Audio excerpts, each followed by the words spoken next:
Yo empezaría por el comienzo, tal vez tratando de darle punto final a un debate que en este punto comienza a ser un debate casi innecesario.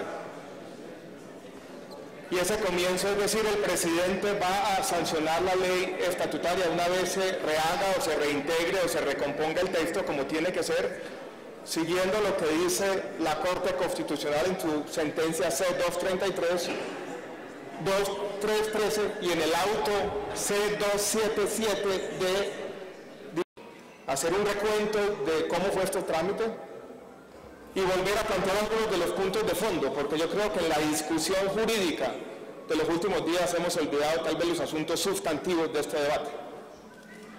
Muchas veces se ha disfrazado de consideraciones jurídicas un debate que en el fondo es un debate político. Quiero entonces hacer ese recuento.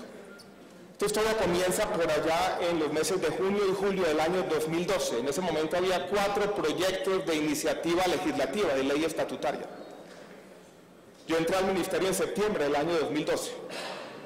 Con el señor presidente de la República se tomó una decisión, que fue una decisión política en su momento, de trabajar como materia prima con esos 4 proyectos de iniciativa legislativa y no presentar un proyecto distinto de ley estatutaria.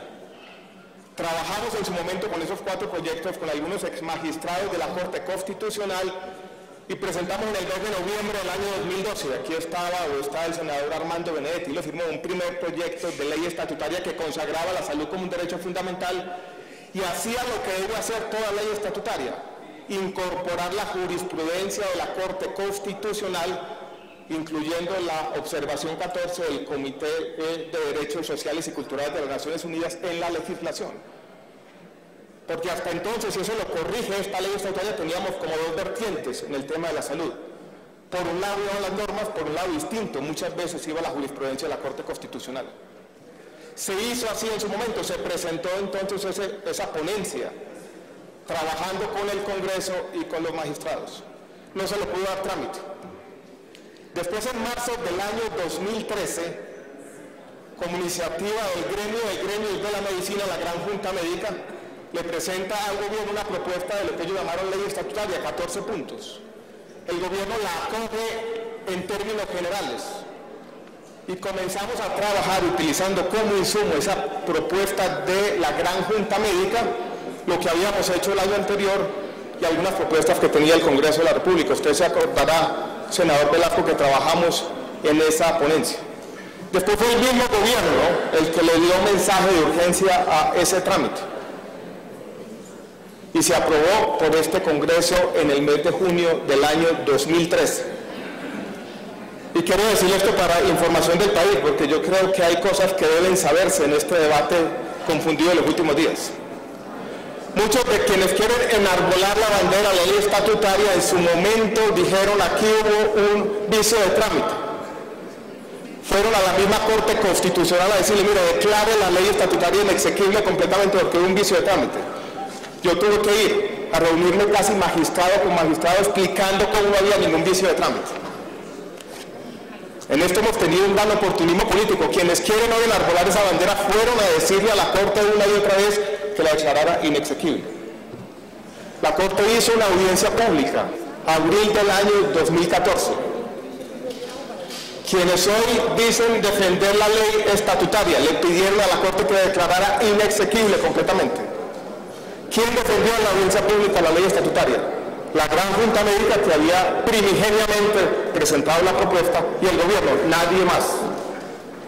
Todos los otros, los oportunistas de hoy en día, pidieron que se declarara inexequible. Allí se defendió. La Corte después hizo un comunicado de prensa por allá en los últimos días del mes de mayo de 2014 y finalmente en octubre del año pasado la Corte presenta la sentencia.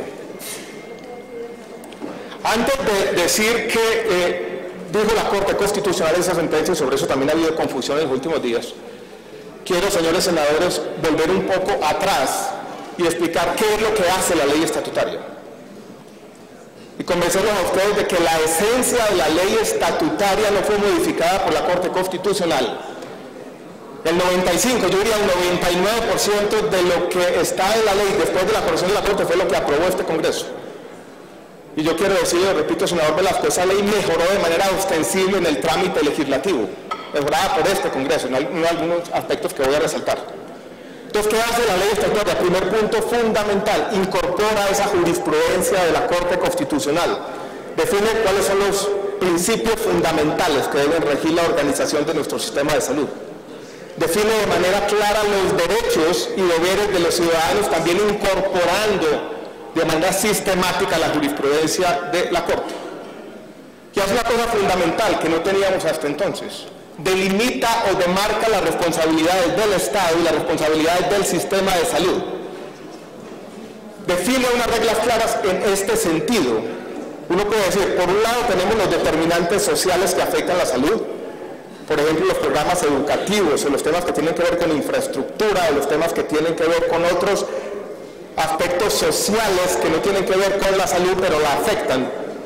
Dice, hay determinantes sociales, hay servicios sociales complementarios y hay servicios y tecnologías en salud.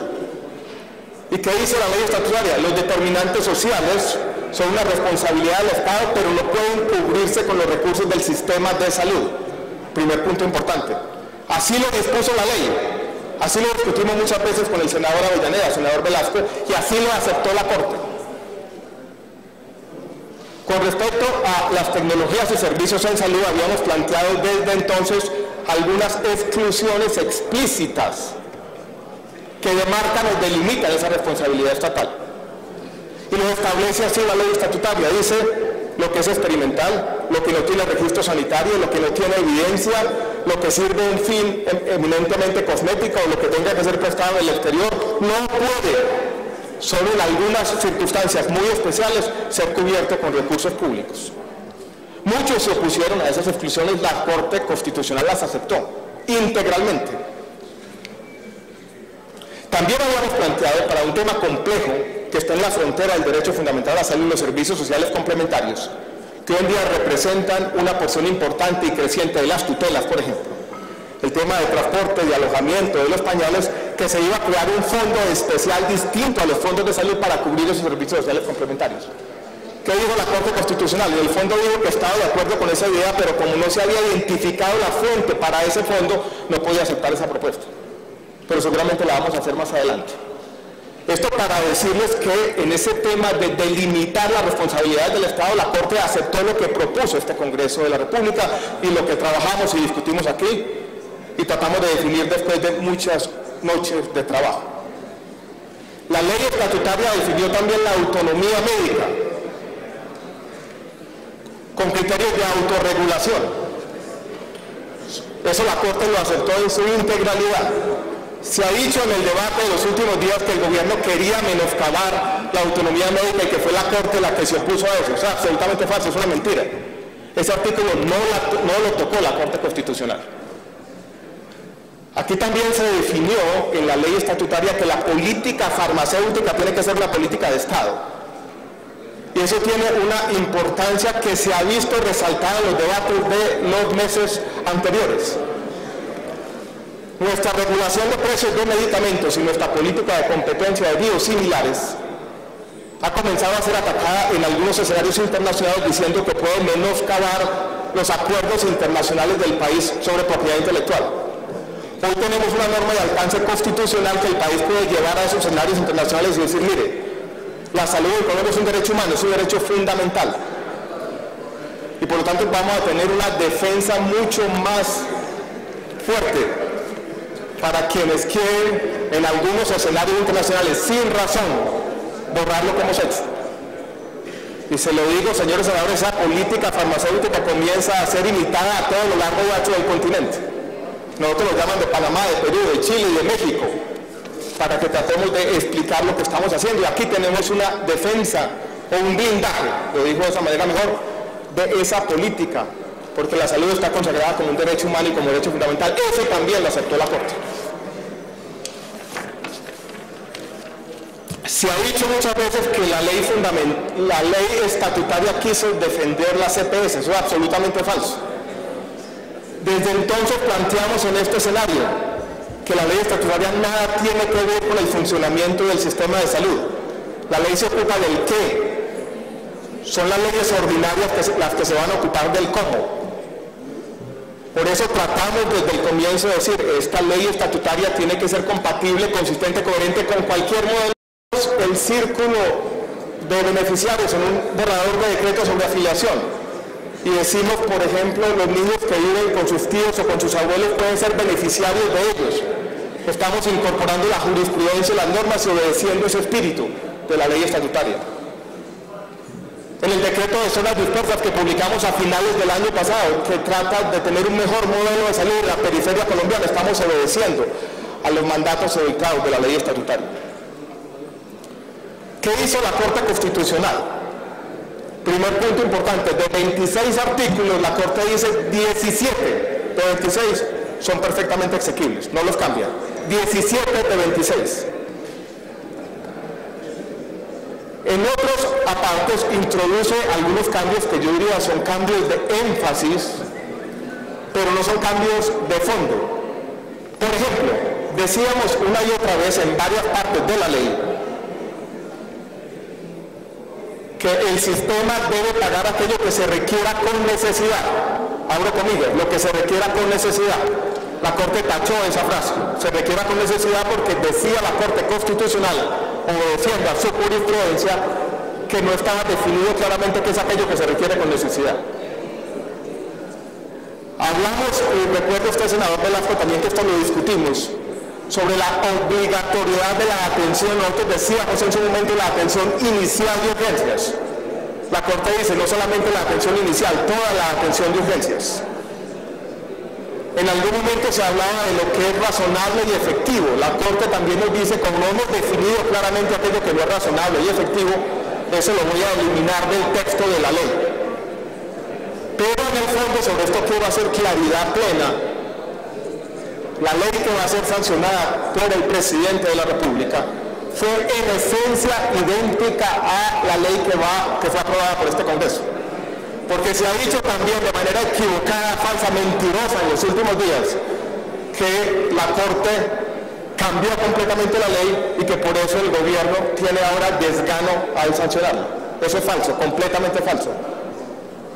Vuelvo y repito, fue el gobierno el que le dio mensaje de urgencia, el que promovió la ley en todos los foros, el que la defendió en todas las audiencias, y por eso el presidente la va a sancionar en los próximos días como tiene que ser.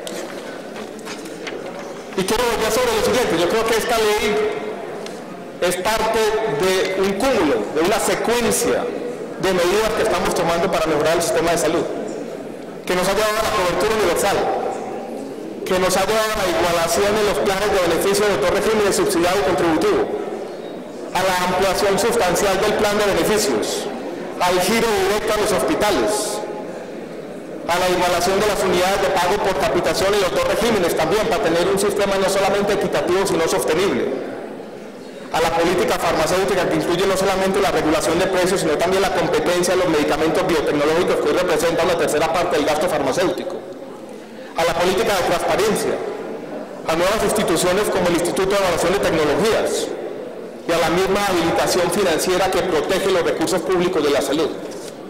Esta ley estatutaria es parte de eso, de lo que hemos defendido como los cambios acumulativos, graduales, que han venido mejorando de manera sistemática el sistema de salud.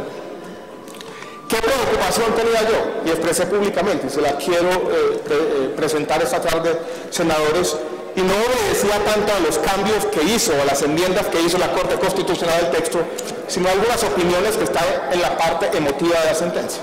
Y son las siguientes, si pensemos un poco en las dificultades financieras del sistema de salud desde una perspectiva de mediano plazo, lo que puede pasar en 5 o 10 años. Miren lo que vamos a tener, y el gran desafío que tenemos no solamente como Estado, sino como sociedad. Gran presión tecnológica. Aquí están llegando todos los días nuevas medicinas, nuevos dispositivos, nuevos procedimientos que cuestan 5, 10, 15, 20 veces más y que muchas veces no aportan mucho en términos de indicadores en salud.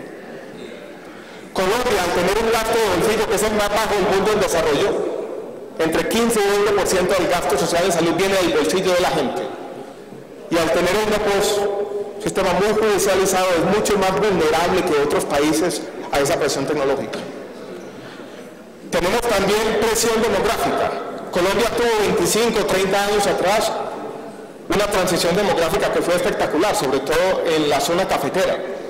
Eso hace que el envejecimiento de la población que se está dando en el centro del país sea más acelerado que en muchos países de la región.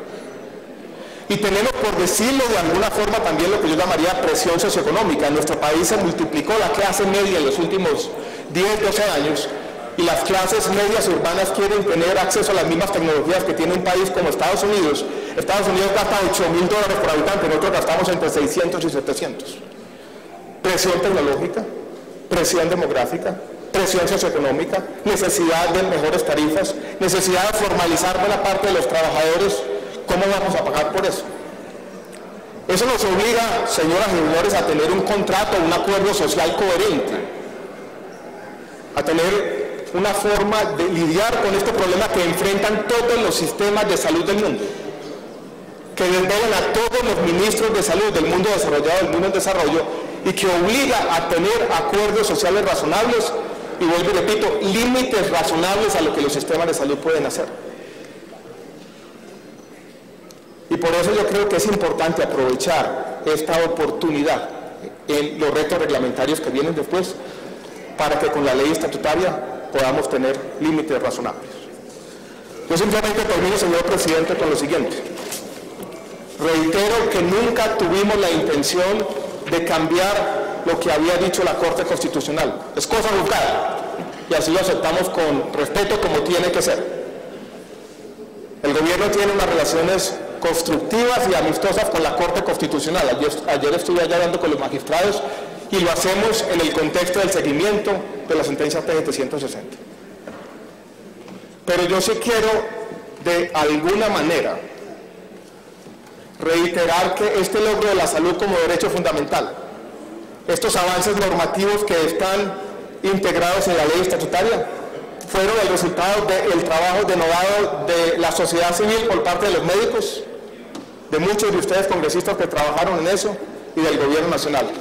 Y aquí seguiremos, señor presidente, trabajando, bregando a mejorar todos los días el sistema de salud, y luchando algunas veces contra el oportunismo, la insensatez y la indiferencia que ha marcado este debate en los últimos días.